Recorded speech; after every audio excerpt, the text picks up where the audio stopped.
په معذرت سره خسرو او شاکر او د څوک د پی ټی آی ملګري ناست دي زم چې تاسو دومره د اکټیو وې او د هغې په نظر کې دغه معاهده کې به تاسو ناست وې که نه کله چې د دستخط کو او زما دغه وړو د کالج رای به د ناغشتې وکړه رای به د ناغشتې بل ظلم وګوره زما د منډې د پل نه والا تر د ډېرې بازاره پورې مټه پرېږده په دې ایریا کې اړوځی نه میلاوېده دا صرف په سوبرخوړ کې میلاو شو نو دا هم یو کوېسچن مارک دی چې په سوبرخوړ کې ولې درېیمه خبره ده زه بله وکړم نن په سوبرخوړ کې ما د بریګیډیر صاحب دا نوم بدلول دومره ګران کار دی دا بالکل ګران کار نه بل ورځ به سوبرخوړ نوم کېږدي زه وایم که زما د مټې نوم دې لرې کړي دې باندې د عارف احمدزی ډیګري کالج نوم کېږدي نو بیا دې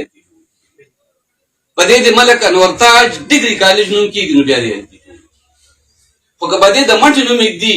نو زه په خپله په پېښور کې اوسېږم زه هم دغه ایم پي ایګان چې رالل زه هم د دې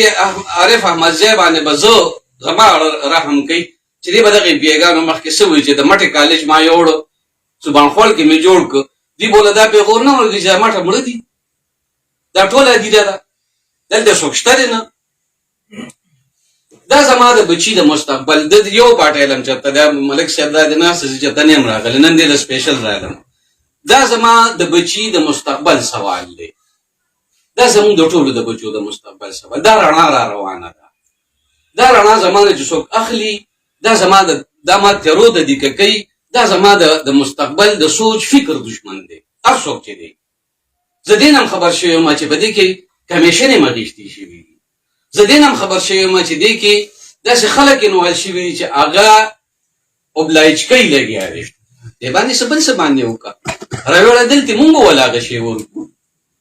چې چا نه ځای اخلي اب ول هغه څیز ورکړي که ستاسو داسې شي خو زما دا مطلب دی چې زما د رڼاګانو دشمن چې څوک دی هغه زما د دې قوم دشمن دی که د پی ټي آی دی که د جماعت اسلامي دی که هغه د هرې پارټۍ سره تعلق لري زه په دې ایریا کې د نن دا ریکویسټ کوم چې نن نه بعد به دې کې د پارټۍ بالکل ذکر نه کوئ دا به صرف او صرف د مټې خبرې وي دا به صرف او صرف زموږ د کالج خبرې وي دا به صرف او صرف زموږ د مستقبل خبرې وي او که دا کمیټي او دا چې کم ناس ملګري کامیاب شو په دې کې زما به تجویز دی چې د هر ایشو باندې د مټې چې وي لکه ما ډېر باب صاحب ته ویلو بریګیډیر صاحب ما تاسو دا ډیم جوړېږي ډیم خو دې مومندو ته لاړ زه هغه هم زما د ملک او قوم ویسه د خیر هېڅ خبره نه ده خو ما د 20 کاله بعد چې کوم نقصان را روان دی په هغې تاسو د سوچ کړی دی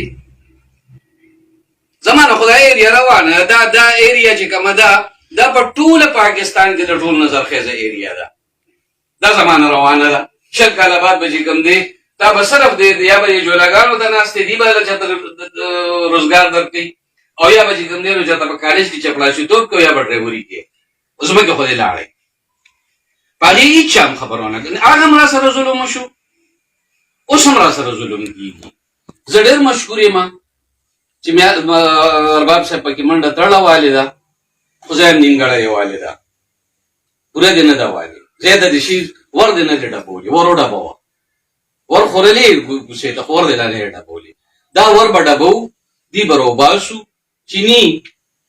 نو هغه خبره دی وی ما ته یو دی که مغول دی او که افغان زه بیا څه کوم زما لپاره بیا چې کوم دی نو په ګونډا باندې دغه سره مردانې سره هم کالج ته په یوه غونډ کې مشته دا دی پکې وړي نه چې مړې ته نه راځي په ډېر معذرت سره ستاسو یو جهان مننه خدا